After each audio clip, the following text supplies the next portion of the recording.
write about myself with a different name, in a different world. But for this story, I wrote about a boy I met in India. He was very poor and very disabled. He lived in a little courtyard home with his family.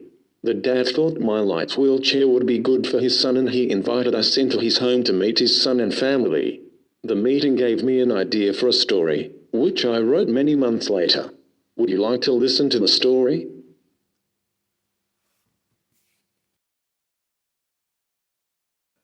Once Upon a Time in India by Laurence Byrne. Narrated by Michael Need.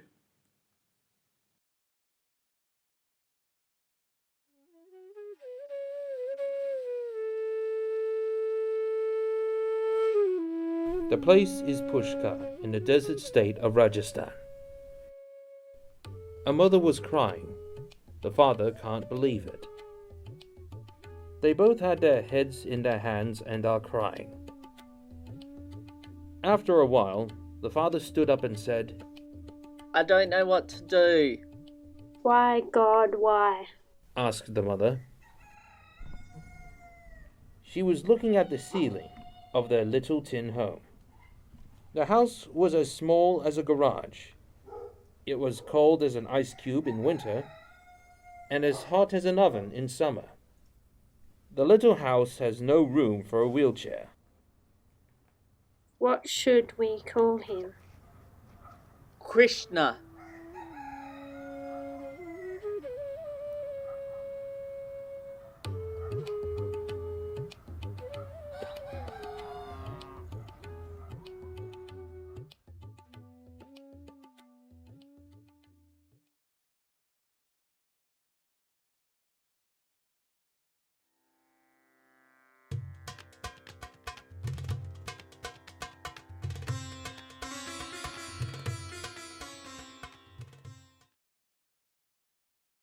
Three years have passed.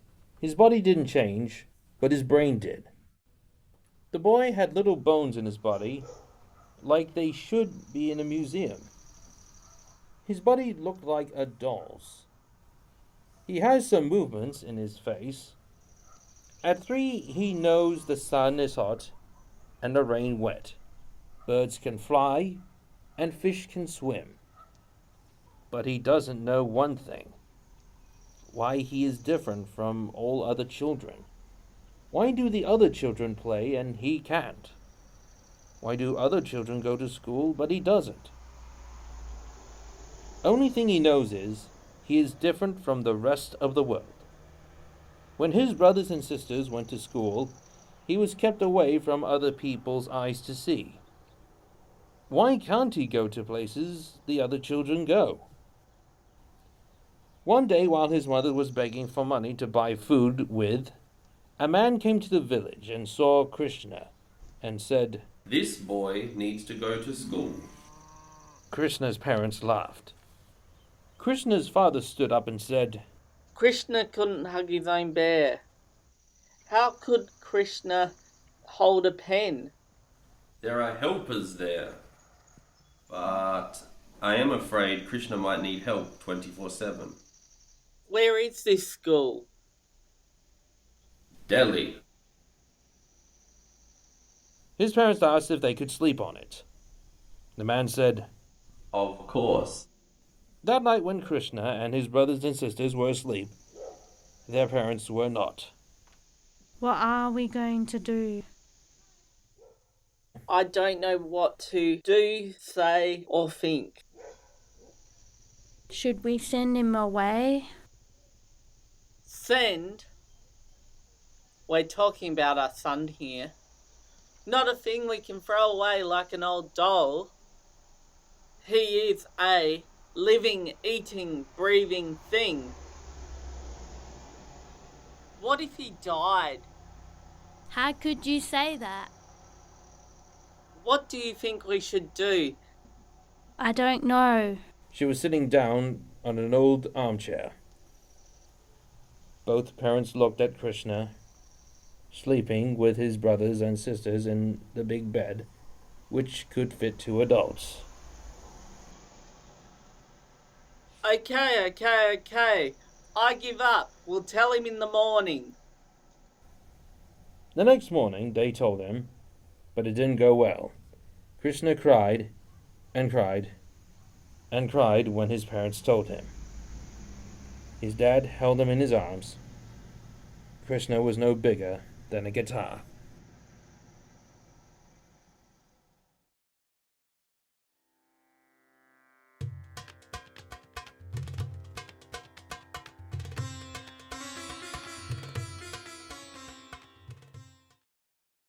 When Krishna got into his first real wheelchair, he thought to himself, what is it? An armchair on wheels? The armchair came closer and closer, and Krishna thought to himself, what is it? A woman came down to Krishna's level and said, This is a wheelchair, and it's yours. The time passed quickly. For the first few months he learned to count and do math sums, which his brothers and sisters had learned years before him. He learned how to read, count, and how to use something called a pod book to communicate. He was happy and thought to himself, now I can talk to my family.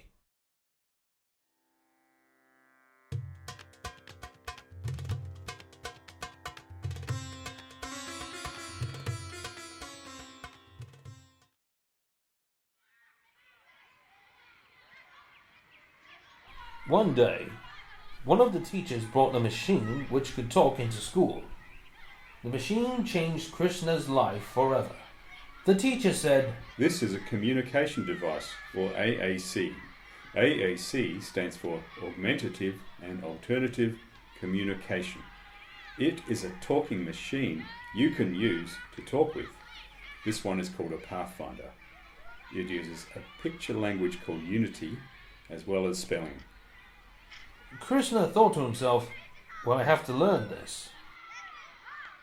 Krishna looked at it, and looked at it, and looked at it, like it was a UFO that just landed on Earth. After a while, Krishna got his head around the device. He learned that all foods are under the picture of an apple, and all drinks are under a picture of juice. Krishna made some friends too. They also used AAC. Krishna's friends were also in wheelchairs. Poor, middle class, and rich. Children of street sweepers to the children of India's richest had come to the school to learn what other children know.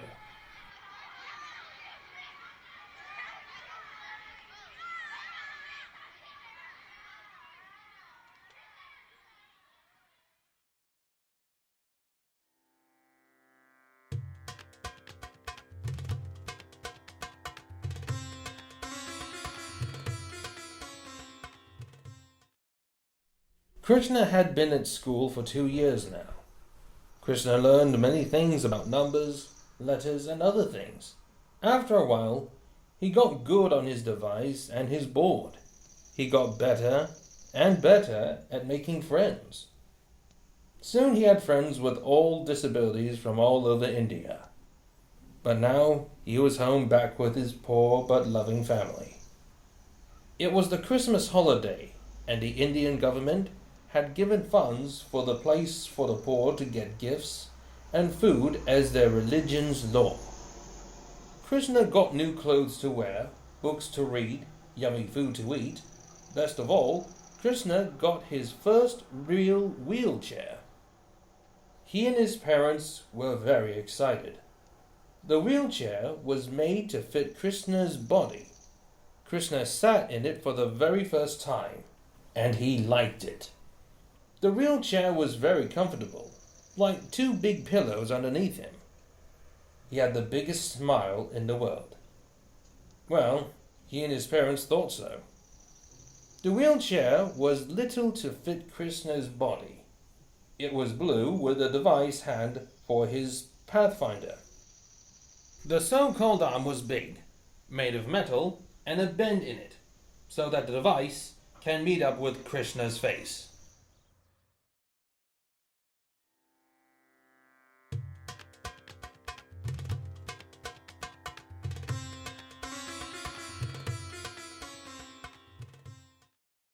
Krishna's school years were interesting. He learned a lot about things.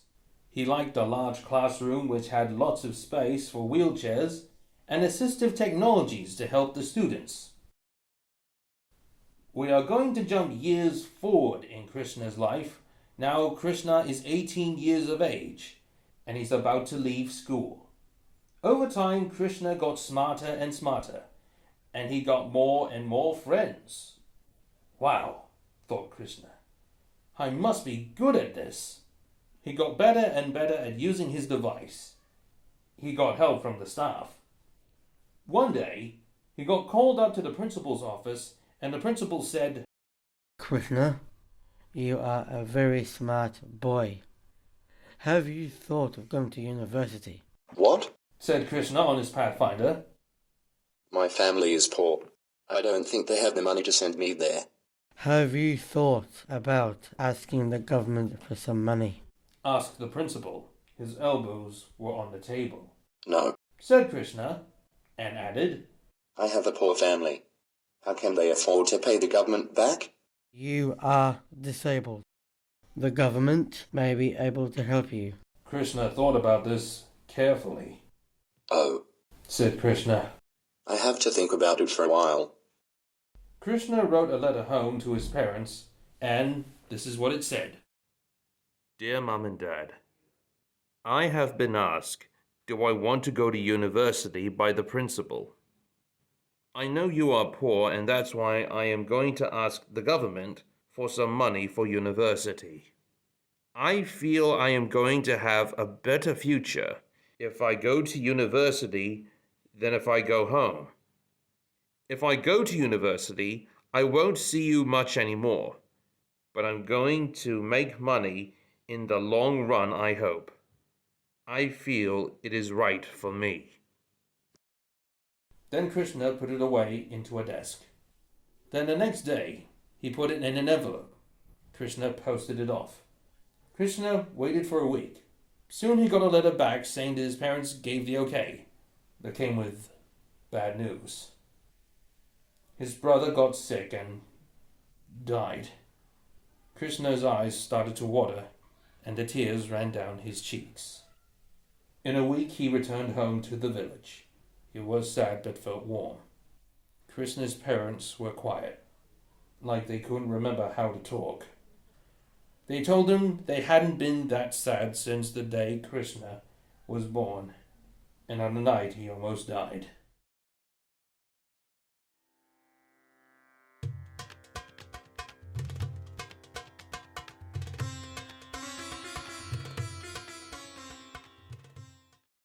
The village was quiet and sad, quiet like the quiet after a person has died. Krishna's parents were the saddest of the sad. He learnt that his brother died of snake bite when he was playing cricket with his friends. The snake bit him and killed him, and the village was kilometers away from the hospital or doctor. The funeral was both dark and colorful. It was a really hot day. The sun was eating away at the people's skin, like a big cat feeding on an animal it has just killed. The father walked up to Krishna's parents and said to them, I am sorry for your loss. He is in good hands with the Lord. He looked at Krishna, then said, The Lord be with you. The Lord? The Lord, thought Krishna. If the Lord is so great, why did he make me like this? Said Krishna angrily in his head. Krishna made a sound like saying, Can we go now? Krishna's father patted him on the shoulder, as a way of saying, Cool down. Krishna sat back into his wheelchair. His father wheeled him to the first row of the church, near to where his brother's body was.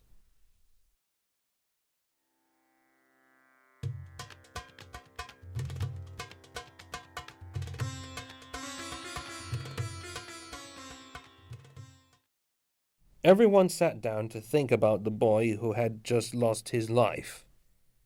The temple was big and very old, with saints painted on the windows. In the middle there was Krishna's brother's dead body. Krishna's parents were sad like a thunderstorm. People looked as though they knew only how to be sad and upset. Krishna was feeling cold and alone, as his parents were. The priest stood up and said, Oh, brothers and sisters, we're here today to say goodbye to our son. We lost him to a snake. An evil thing, which we are scared of. Krishna's parents and his brother's friends gave a talk.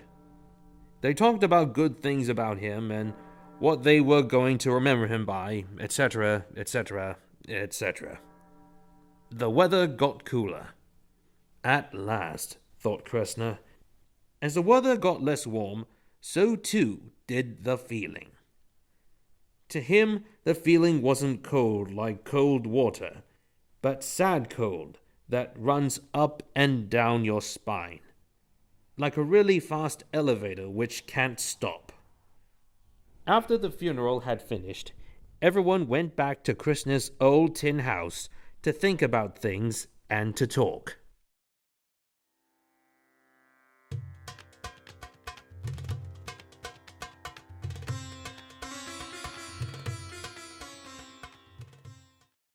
Two days went by.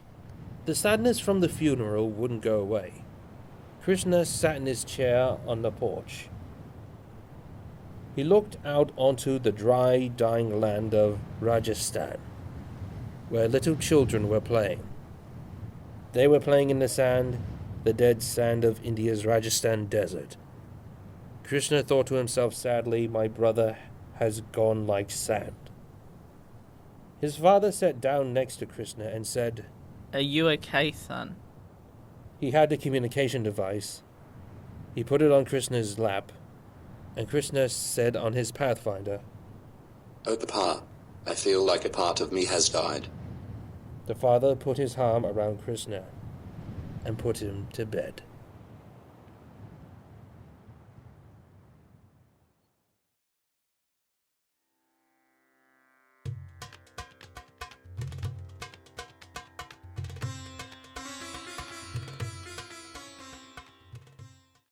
In the morning, Krishna was awoken by the animals calling for their breakfast.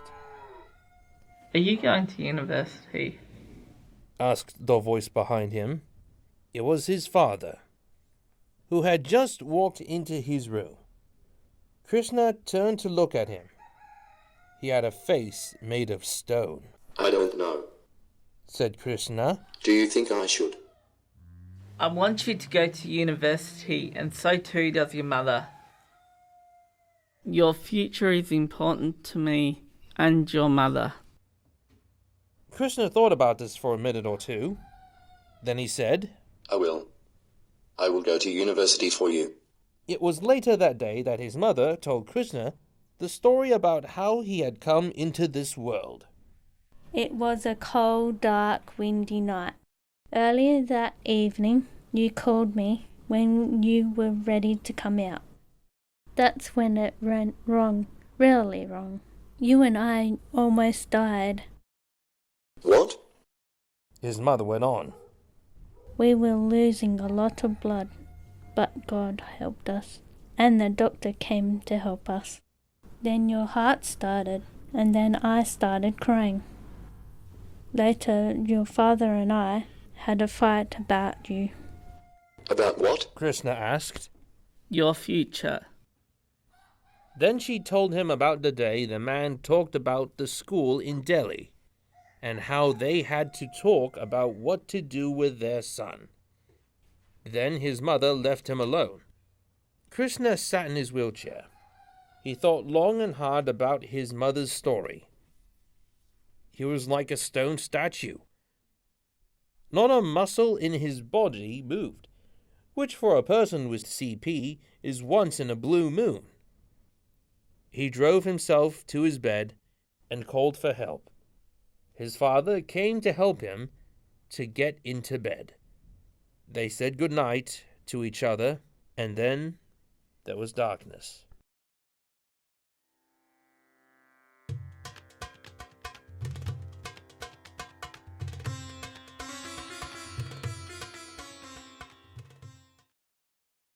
The next morning when he came into the kitchen, his father had on a happy face. He said, Guess what? The government has given us the money. How much? asked his mother. 700,000 rupees. Said his father. Wow, thought Krishna. This meant he really could go to university. A week later, Krishna left his village to go on to university in Delhi.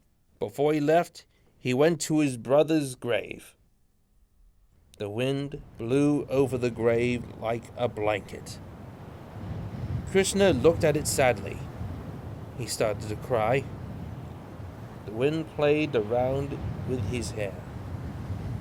Like the times before, it was sad and dark. Krishna drove his power chair up to the grave, and in his head he said, I am going to university in Delhi today. I wish you were here to see me off. Then he went to the station. Krishna saw his village grow smaller and smaller until it was like a star in a dark night sky. The train went through the night, like a knife cutting through bread. In the morning, the train got into Delhi. It was a frosty, cold morning. Krishna felt nervous, like something big was going to happen.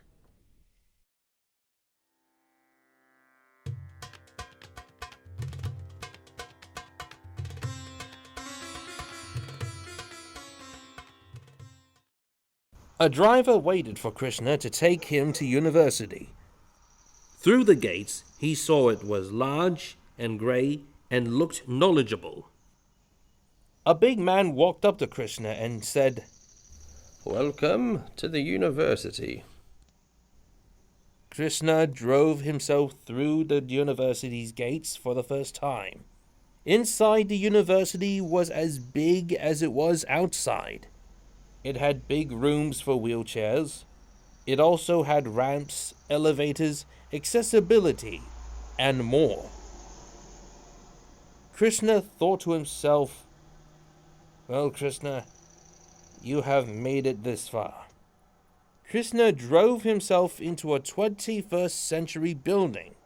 As the electric door opened for him, Krishna felt small in this big high-tech world, far from his little and poor village in Rajasthan.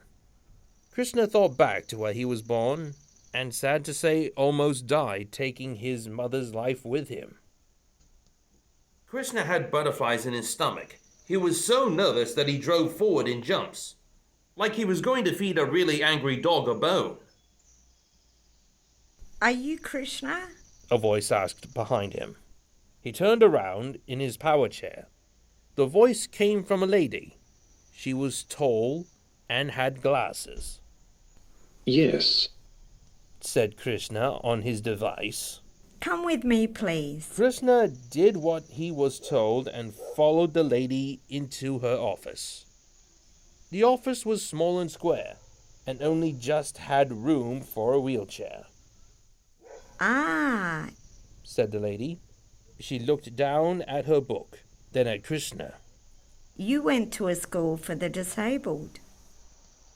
that's right. Krishna said on his device. Welcome to university, said the lady. Thank you. The lady closed the door behind him.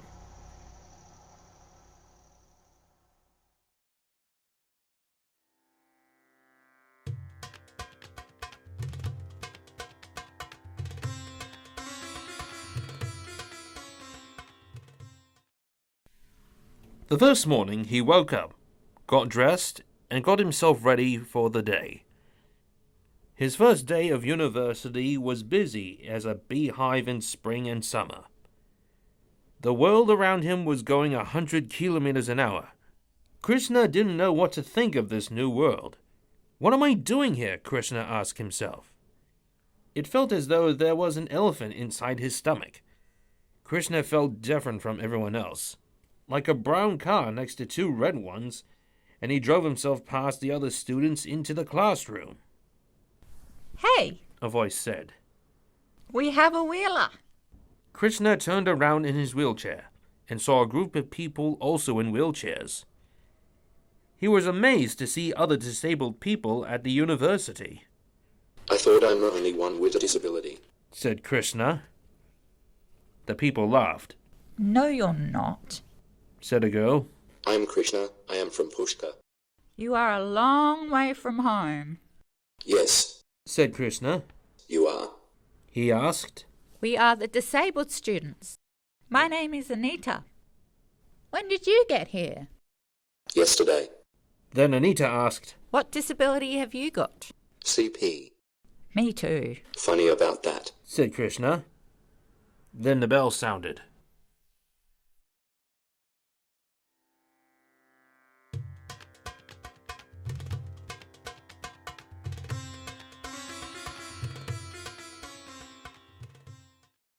He started going to classes.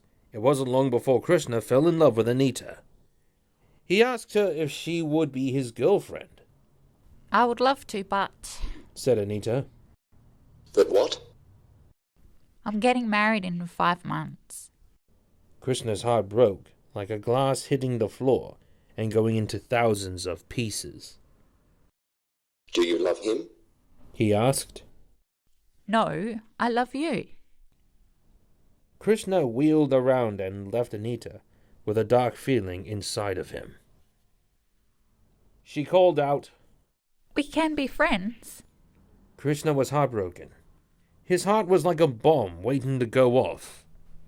He headed for the door.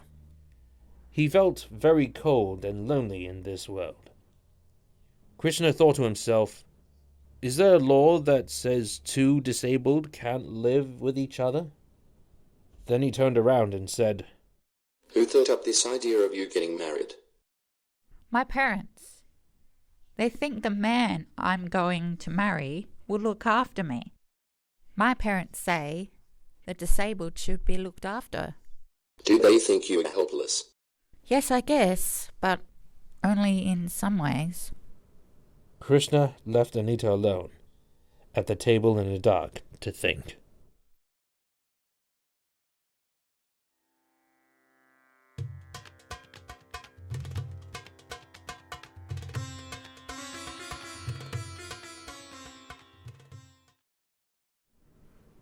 Krishna sat on his bed, his hands between his legs, just thinking of things, of himself as a person.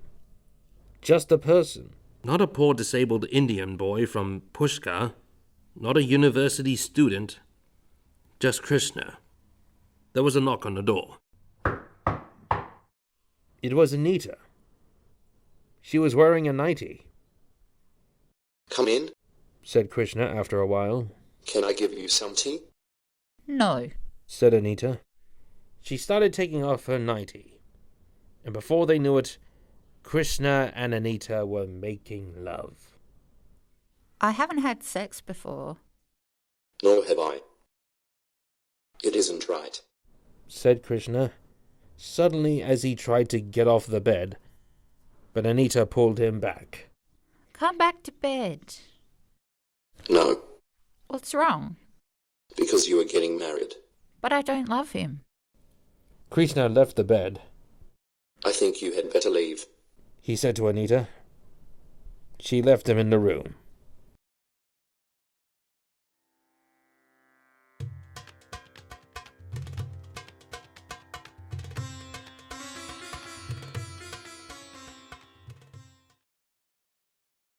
Krishna thought and thought. He thought about himself and Anita, not in a selfish way, but as a person, and this time as an adult. What am I doing here? Why am I here? Krishna asked himself. It was the first time that his future was important to him. He looked like a thing made up of only clothes and a wheelchair. After a while, he left the room and went out into the field. He was under a tree just thinking. Then Anita found him and came up to Krishna and gave him a kiss. What? Krishna and Anita turned around in fright. It was Anita's parents. Both looked angry. Who is this? They said angrily. Krishna, my boyfriend, said Anita. Don't you know you are getting married? Yes, and I don't care. I love him. Anita's parents got her into the car and left Krishna by the side of the road. Anita looked around to see Krishna getting smaller and smaller.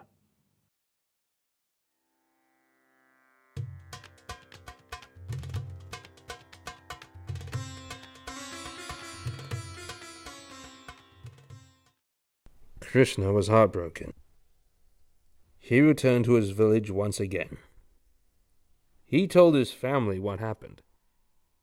From that day on, Krishna hated God, the church, and the Bible because of what God did to his birth and to his brother. One day, while he was there, he got a letter from Anita's parents which said, "Stay away from our daughter. Disabled people need help, not relationships." He knew they meant him and Anita. 5 months later, and it was the day Anita was getting married. Krishna was eating his breakfast when he got a message that Anita was missing, and the police were coming to get him. They did turn up, but Krishna's father came out first, and he said, "My son is disabled, but he's done nothing wrong. He is disabled because he was born that way." The head policeman thought about this and said, "You must keep away from Anita from now on." "Yes, I will," Krishna replied. While all of this was going on, Anita was getting ready for her so-called big day. Or you could call it her parents' big day. "The biggest day of your life," Anita's parents told her. You mean the biggest day of your life? The hour came, and the wedding was about to start. But where was Anita? Anita had left hours earlier before anyone knew she was missing. She had heard the Beatles song, "She's Leaving Home." Before the wedding had started, Anita was gone. When her parents found out, they were angry. "She must be married if she knows what's best for her," said the mother. "Does she love me?" asked Anita's husband-to-be. "Who cares? She's disabled, and the disabled need looking after. Who's going to look after her when we are gone?" said Anita's parents. "God made us look after her, and then you'll look after her after we are gone," said the mother. "Well?" asked the mother impatiently, becoming mad. "All I'm saying is that she has her life," said the husband-to-be. "Ha!" said the mother. "She is disabled. She is helpless. She can't feed herself. She could not sit up until she was 5. How can you say she has a life of her own?" "All I am saying is, leave her alone for a minute," said the would-be husband. He was having second thoughts. He had said yes to Anita's questions, yes, because he thought he was doing the right thing by her.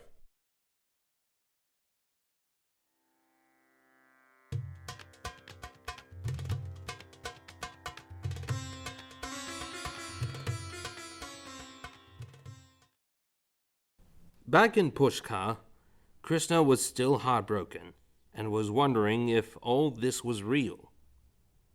Had his relationship with Anita ever been real? Had the school been real? And university? Why me? Krishna asked himself. Hey! A voice behind him said. What? He thought to himself. It sounded like Anita. He span around.